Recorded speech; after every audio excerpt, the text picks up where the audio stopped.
नमस्कार स्टूडेंट, कैसे हैं आप लोग। आई होप दोस्तों आप लोग ठीक होंगे।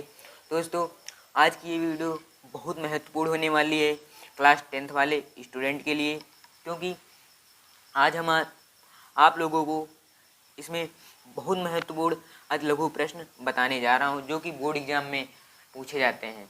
दोस्तों अपनी वीडियो को स्टार्ट करते हैं। वीडियो स्टार्ट करने से पहले मैं आप लोगों को बताना चाहता हूँ कि आपने अगर हमारी यूट्यूब चैनल को अभी तक सब्सक्राइब नहीं किया है तो चैनल को सब्सक्राइब कर लीजिए और बेल आइकन को ऑल पर क्लिक कर दीजिए ताकि हमारी आने वाली नई वीडियो का नोटिफिकेशन सबसे पहले आपको मिल सके।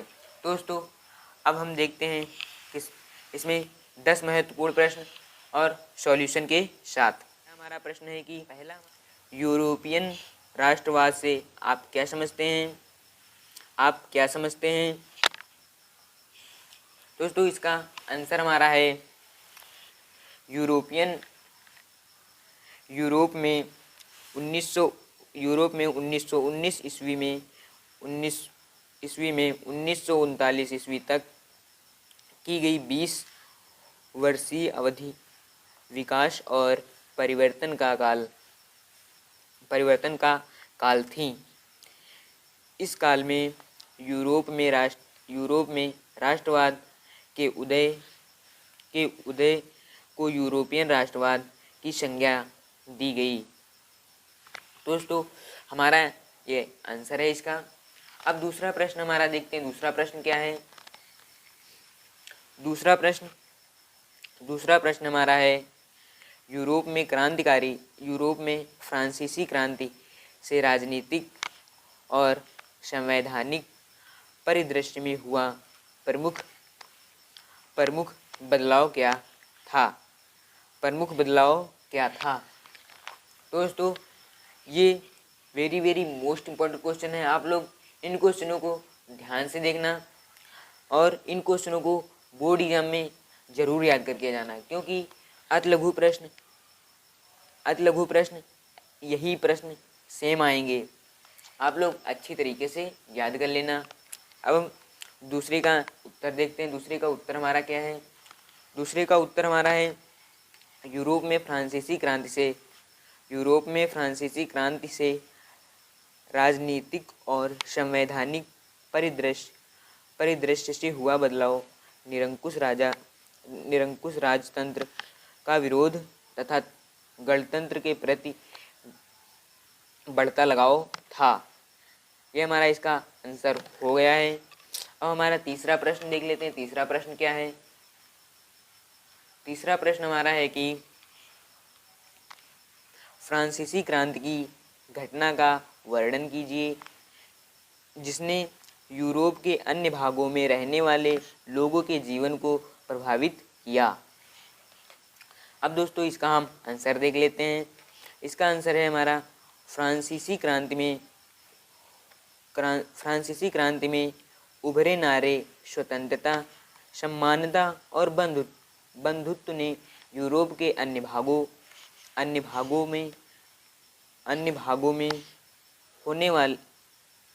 में वालों को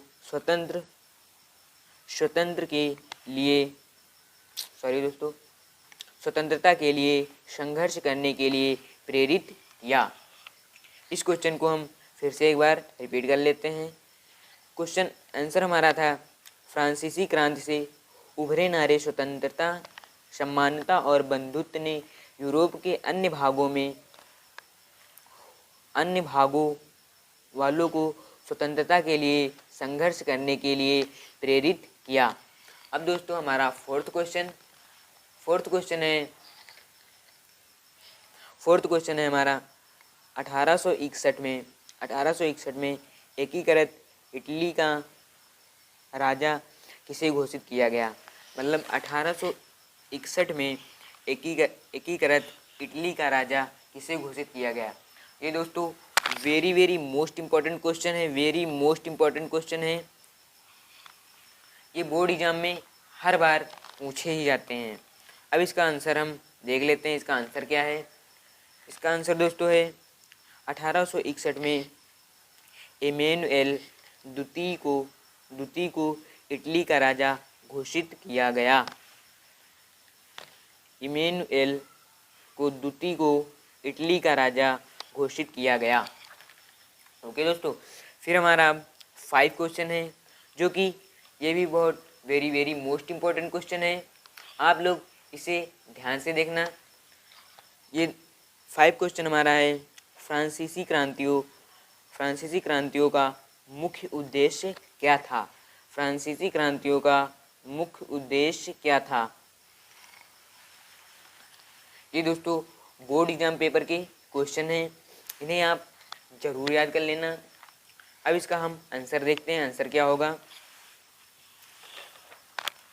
दोस्तों ये देख लीजिए, इसका आंसर है फ्रांसीसी क्रांतियों का मुख्य उद्देश्य फ्रांस से स्वतंत्र समाप्त करके जहां लोकतंत्र की स्थापना करना था। उस प्रश्न का आंसर ये है। अब प्रश्न हमारा 6 है। प्रश्न 6 हमारा है, जर्मन राष्ट्र का प्रथम सम्राट कौन घोषित किया गया? जर्मन सम्राट का प्रथम सम्राट कौन घोषित किया गया? दोस्तों इसका आंसर हमारा है जनवरी 1871 में वर्साई में हुए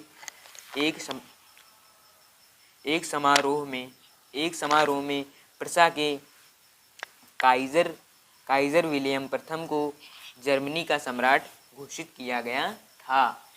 फिर हमारा 7th क्वेश्चन है। 1872 की उस संधि का नाम लिखिए जिसने यूनान को एक स्वतंत्रता राष्ट्र की मान्यता दी। इसका आंसर दोस्तों है, इसका आंसर है कि 1832 में संपन्न हुए कुस्तुतुनिया की संधि, दोस्तों ये संधि लिखा है, संधि ने यूनान को एक स्वतंत्र राष्ट्र की मान्यता दी थी। और हमारा 8वां क्वेश्चन हमारा है, 8वां क्वेश्चन है हमारा, इटली के एकीकरण में महत्वपूर्ण भूमिका निभाने वाले 3 नेताओं के नाम लिखिए। प्रश्न कह रहा है कि इटली के एकीकरण में महत्वपूर्ण भूमिका निभाने वाले नेताओं के नाम लिखना है। अब दोस्तों इसका उत्तर देखते हैं। उत्तर क्या है? उत्तर इसका है, इटली के एकीकरण में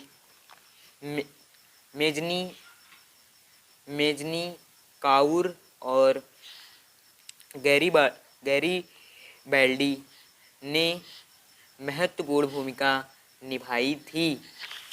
दोस्तों इनके आप नाम अच्छी तरीके से याद कर लेना, क्योंकि इनसे मल्टीपल चॉइस के क्वेश्चन भी पूछे जाते हैं। अब यहाँ पर हमारा प्रश्न 9 है। प्रश्न 9 हमारा है, काबोनरी क्या था? उसका मुख्य उद्देश्य क्या था? काबोनरी क्या था? उसका मुख्य उद्देश्य क्या था? उसका मुख्य उद्देश्य क्या था? दोस्तों इसका आंसर है, काबोनरी इटली के क्रांतिकारियों का एक गुप्त संगठन था। इसका मुख्य उद्देश्य विदेशियों को इटली से निकाल बाहर करना था। इसका मुख्य उद्देश्य इटली से निकाल बाहर करना था। दोस्तों अब हम देख लेते हैं 10th क्वेश्चन, जो कि वेरी मोस्ट इम्पॉर्टेंट क्वेश्चन है। वेरी मोस्ट इम्पॉर्टेंट क्वेश्चन है। तो अब दोस्तों प्रश्न हमारा है कि फ्रांस की क्रांति के 2 परिमाण बताइए। फ्रांस की क्रांति के 2 परिमाण बताइए। दोस्तों इसका आंसर है हमारा, ऑस्ट्रिया का एकीकरण तथा नंबर 2, पहला है ऑस्ट्रिया का एकीकरण, नंबर 2 है फ्रांस में राजतंत्र के स्थान पर वाद की स्थापना। दोस्तों ये थे हमारे कुछ वेरी महत्वपूर्ण क्वेश्चन जो कि बोर्ड एग्जाम में हर बार पूछे जाते हैं। ये अति लघु प्रश्न थे जो कि बहुत इम्पोर्टेंट थे क्लास 10th वालों के लिए। हमने पिछली वीडियो में सामाजिक ज्ञान का पेपर भी प्रोवाइड करा दिया है और हिंदी विज्ञान तीनों का पेपर प्रोवाइड करा दिया है। आज मैं उनका सॉल्यूशन भी लेके आया था। दोस्तों ये वीडियो आपको अच्छी लगी होगी। अगर आपको वीडियो अच्छी लगी है, अगर आपने अभी तक हमारे YouTube चैनल को सब्सक्राइब नहीं किया है तो जल्दी से चैनल को सब्सक्राइब कर लीजिए और हमारे चैनल से जुड़ जाइए और क्लास 10th की अच्छी तैयारी कीजिए। धन्यवाद दोस्तों। जय हिंद,